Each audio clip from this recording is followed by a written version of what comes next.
to another episode of Wizard Goes Boom. Today I wanted to talk a little bit about science fantasy and what it could add to your game, but I do know that it's not everybody's cup of tea. So science fantasy goes way back to the roots of Dungeons and Dragons, all the way back to Dave Arneson's Blackmoor campaign in 1971 when he ran the Bronstein for it. We've also seen it in popular media as well, such as movies, TV shows, and even books. Books like Jack Vance's Dying Earth series, or TV shows like 1980s cartoons, Masters of the Universe, He-Man and She-Ra, and even a movie like Krull, or to a certain extent, Star Wars, and movies like Beastmaster and such. The elements of fantasy, like traditional medieval fantasy and high-tech science fiction, seem to mesh together pretty well. Seemingly, the history of Dungeons and Dragons is pretty well intertwined with science fantasy. For example, not just from Dave Arneson's Blackmoor campaign, but also the original Dungeons and Dragons from 1974 mentions androids. Doesn't stat them out or anything, but mentions androids in the books. And then you even have, for Advanced Dungeons and Dragons Module S3, Expedition to the Barrier Peaks, where a spaceship crash lands into the world of Greyhawk and causes all sorts of trouble for the Duchy of Jeff. In that module, the player characters are sent on an expedition by the Grand Duke to investigate a strange site in the mountains, strange occurrences, and it seems like some of the ship's experiments have gotten out of control and some have gotten loose. And of course, the players make their way inside of the ship eventually, going through the different decks, running into robots, androids, different kinds of mutant creatures and such. And this module came out in 1980. But before even that, there was the 1975 Blackmoor supplement to original Dungeons & Dragons, which had the adventure Temple of the Frog, which featured things like stun guns and laser blasters. This adventure later on was reproduced back in 1986 for Dungeons & Dragons, the basic D&D, for the world of Mystara, also known as the Known World, as a 4-module series. One being Adventures in Blackmoor, that's DA1, Temple of the Frog, DA2, City of the Gods, DA3, and Duchy of 10, DA4. The DA, of course, stands for Dave Arneson. Tom Moldvay ported Blackmoor over to his own world, the Known World, also known as Mystara, into the continent of Thania, and wrote the events in Blackmoor into the lore of Mystara. The story there goes that a spaceship, the SS Beagle, crash lands on Mystara, and with their advanced technology that they have on board the ship, turns Blackmoor into a highly advanced civilization, kind of like our own Atlantis, so to speak.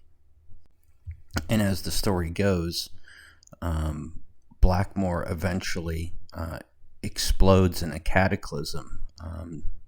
Apparently something went wrong with the technology, something exploded, and it caused a massive catastrophe across the planet and caused the poles to shift. And the immortals created the hollow world as a reaction to that, and implanted some of the civilizations from the world into the hollow world to kind of try to save them. It also turns out that this cataclysm also helps create magic in the world. So the medieval setting, like Jack Vance's Dying Earth, is actually in the far future from the high advanced technology of the distant past. So, which is another interesting take on science fantasy. As a side note, another cool take on science fantasy is Metamorphosis Alpha, which came out in the mid-70s in conjunction with Dungeons and Dragons. And the concept there was, it was a starship traveling at close to the speed of light with a destination. It doesn't really specify what the destination was, but it's a massive starship. And of course, things go wrong in the starship, and some of the decks within the starship are actually full environments, akin to maybe Greyhawk or something like that. Full land medieval kind of environments. So the players playing on that are actually, they would think it's a medieval world, but it's actually just a deck on a starship. So back to Dave Arneson's Blackmoor. In the adventures themselves, the player characters are sent on a mission to investigate an inn, which happens to be a time portal, which takes them all the way back to the distant past, so they can see these events unfold. The events that lead up to that great cataclysm. Of course, another part of the lore of Mystara is that in the Principalities of Glantry, magical kingdom, underneath the Great School of Magic, deep underneath the Great School of Magic, where there's a bunch of dungeons and stuff, eventually the players would get to a nuclear reactor, and it's called the Radiance. It gives off this strange rotting plague. Well, that of course is radiation, but that radiation is also used to power magic in the world. So if you're playing on the world of Mystara, it's a little bit hard to avoid the science fantasy aspect of it. The fact that the present age in the world takes place thousands upon thousands of years after advanced civilization. In the world of Greyhawk with Expedition to the Barrier Peaks, that module is of course optional. It's not necessarily written into the lore of the world itself. TSR, after the departure of Gary Gygax, in 1997 also created a module called Tale of the Comet by Thomas M. Reed. This is another module where a ship crash lands and players are sent to investigate. And the ship, of course, has high technology. Personally, it works for me. I think the two mesh, but it's not everyone's cup of tea. But it can add an interesting layer to your campaign. It might be fun trying to describe to the players high technology in terms of medieval language, in terms of what they would understand. And of course, the players trying to figure out what it is. Maybe the players do get to high technology.